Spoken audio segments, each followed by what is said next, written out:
This is Math 112, Section 2.1, number 3, and we're going to be reviewing limits.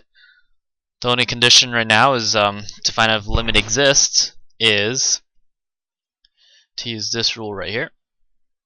Say that a limit exists if the limit as x approaches some number a from the left hand side, that's what the minus sign means, is equal to the limit as x approaches a from the right hand side.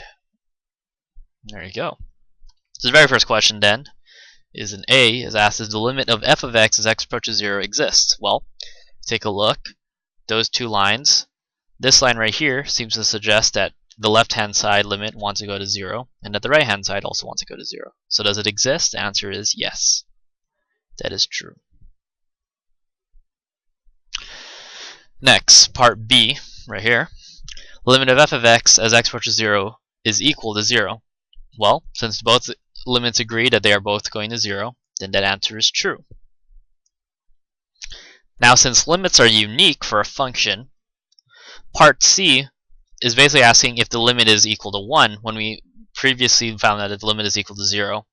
So this is obviously false, but if you take a look at it again, even though the point exists at 1, the two lines are going towards 0. So that's why this is going to be false. Now we're moving on to a different point. Oops, this is supposed to be limit as x approaches 1. So as x approaches 1, the limit of f of x is equal to 1. Let's take a look. As we're going here from the left hand side, it seems to want to go to negative 1. And on the right hand side, it seems to want to go to 0. So these, not only do they not both equal to 1, but they're going to two different points as well. So this is false.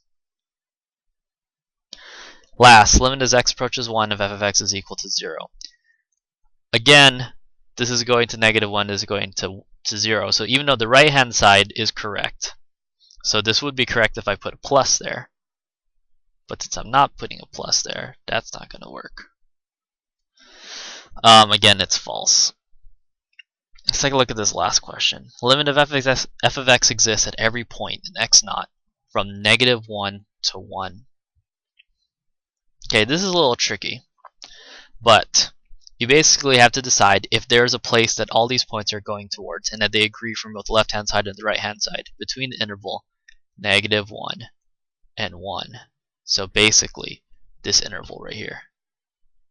Okay. And if you take a look, every single point is accounted for. Even though this point is floating on top, at any point that I pick any arbitrary x0 point, and I can tell you the left hand side and the right hand side are both going to the same place. The only iffy part is right here at 0, and that's fine because they're both going towards 0. And here at 1, the left hand side is fine because we're going to that point at 1, and because the range is exclusive. So this answer is in fact true, even though it seems to be false. And that's 2.1 number 3.